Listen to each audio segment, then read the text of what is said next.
Le Sénégal, c'est clairement la meilleure équipe du début de cette CAN, les gars. D'un côté, il y a le Maroc qui est très solide défensivement, mais ça ronronne un petit peu offensivement. L'autre côté, t'as l'Égypte qui est impressionnant offensivement, mais défensivement, c'est très fragile. Et puis t'as le Sénégal, où c'est à la fois très efficace, c'est très bon offensivement, et c'est solide derrière. C'est même très solide derrière, les gars.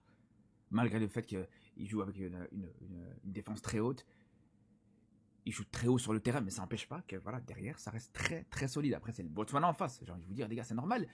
Mais le niveau qu'ils ont montré là, jusqu'à l'heure actuelle où je vous parle, pour l'instant, c'est l'équipe qui a fait la plus grosse impression. Jusqu'ici, il n'y avait personne vraiment qui était totalement impressionnant. Quand on a vu tous les adversaires, il n'y a personne qui a gagné une victoire totalement facilement. C'est pas le cas du Sénégal. Et je peux vous dire, les frères, ça aurait même pu être une note beaucoup plus salée, parce que le Sénégal a aussi raté énormément d'occasions, énormément de situations qui étaient très dangereuses du côté du Sénégal. Mais même de manière générale, dans le jeu proposé, c'était très fort. C'était exceptionnel. Le jeu sénégalais, pour moi, vraiment, même là, c'est un jeu très beau à voir. J'ai hâte de voir ce que ça va donner contre la RDC, les gars. Vraiment, j'ai hâte de voir ça. Va falloir vraiment respecter Nicolas Jackson, les gars, je vous le dis. Et je veux dire, moi le premier d'ailleurs. Moi le premier, pendant longtemps, je l'ai critiqué. Pendant longtemps, franchement, j'étais le premier à lui tomber dessus à chaque fois. Sa période, la saison passée, quand il était à Chelsea, à chaque fois, je le ratais pas. Je le ratais pas, que ce soit avec le Sénégal ou avec Chelsea. Il était catastrophique. Les ratés qu'il te faisait de match en match. La série de matchs sans but avec le Sénégal. Le mec était à, je crois, 12-13 matchs. 0 but avec le Sénégal. C'était une dinguerie, les frères. Je ne sais pas si vous vous rendez compte. Et là, maintenant, il enchaîne. Il enchaîne.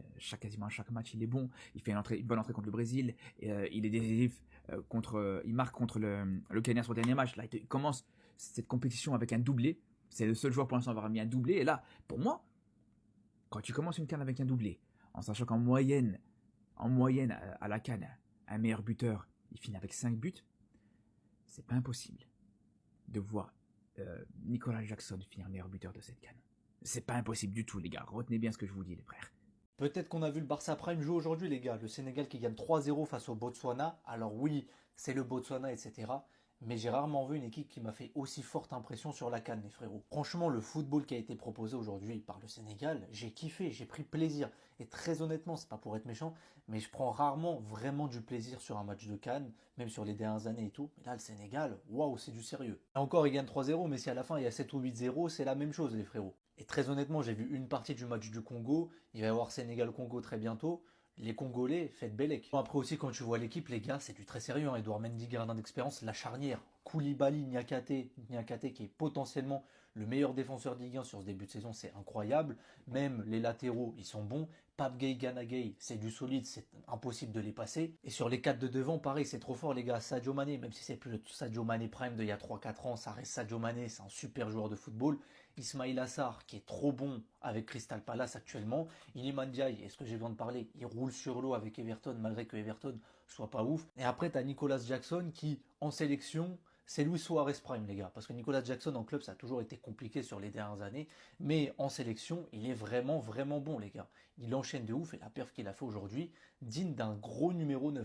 Franchement, les gars, le Sénégal, c'est très très fort. Attention les gars, hein, le Sénégal, c'est clairement l'équipe qui a fait la plus forte impression sur cette CAN. Ils arrivaient en gros favoris, ils ont tapé du poing sur la table, les gars, va falloir se lever tôt pour aller les taper.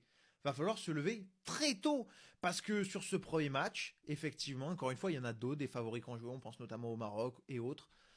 Mais c'est vraiment la première équipe où on a eu vraiment une sensation de maîtrise de A à Z dans la rencontre, où on a eu une supériorité énorme. Alors même si l'adversité était quand même d'un niveau très faible, encore une fois, oui, ça a compté aussi.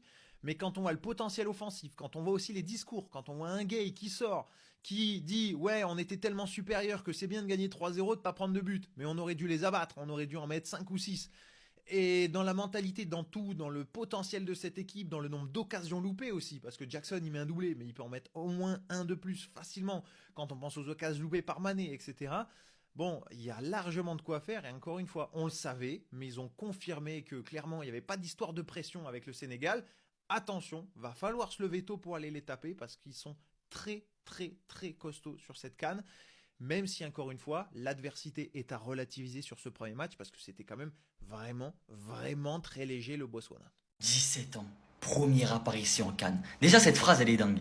Mais en plus de ça, C'est pas qu'une simple apparition, c'est une entrée en jeu de fou. Mais le Sénégal, vous donnez votre crack générationnel. Ça, c'est le crack de votre génération.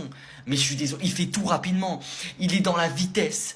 Il est imprenable. Il est intenable. Ça va vite. Voilà, c'est trop. 17 ans, moi j'ai 19 ans, je fais une vidéo sur lui, je parle de lui, je suis une grosse merde moi. Lui 17 ans, première entrée en Cannes. Les gars, la Cannes c'est des contextes compliqués. Là il y avait de la pluie, tu fais face à un bloc bas, les mecs ils peuvent te faire une faute de fou à tout moment. En face t'as le gardien, c'est Neuer Prime. Mais lui il s'en fout de ça. Il est en pleine confiance, il montre tout son talent.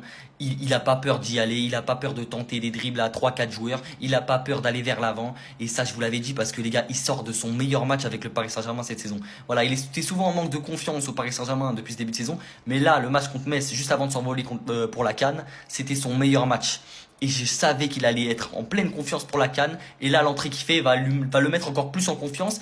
Et à son max de sa confiance, je sais pas ce que ça va donner, ça va être super grave. Et surtout, en sortie de banc, qu'est-ce qui peut faire du bien? Parce que là, il a fait du bien alors qu'il y avait déjà 2-0. Mais il peut faire du bien quand le Sénégal mène. Il peut faire du bien quand il y a un match nul, quand il faut marquer. Il peut faire du bien quand le Sénégal doit remonter un score. Il peut faire du bien dans n'importe quel contexte. Voilà, c'est un joueur qui, face à un bloc bas, transition, profondeur, face à n'importe quel dispositif tactique, il peut faire mal ce mec-là. Parce que c'est un crack générationnel. Voilà, ça c'est des mecs pur football, pur talent. Voilà, tu peux rien faire. Je suis désolé, personne va être d'accord avec moi, mais ce Sénégal-là, Cannes Touquet 25, c'est un délice.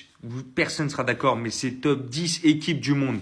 Rien à envier aux équipes européennes, sud-américaines. Ils sont au-dessus. Et franchement, sans mentir, j'étais déjà assez impressionné par la qualité du football de l'équipe du Maroc.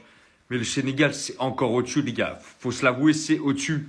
Et déjà, quand tu vois cette équipe-là, il n'y en a aucun qui joue pas dans les 5 grands championnats.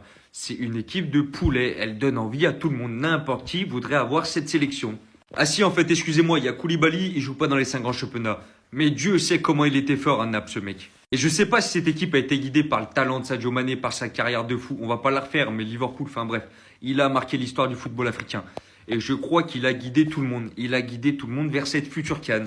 Et sans parler de Sadio Mané, Jackson, ce qu'il fait sur les 2 buts, c'est ce qu'on lui demande de faire tous les jours au Bayern Munich. Putain, il est trop fort. Ndiaye, c'est pareil. Sarr, c'est pareil. Gay, c'est pareil. Tout le monde, en fait. Tout le monde. Niakate en défense.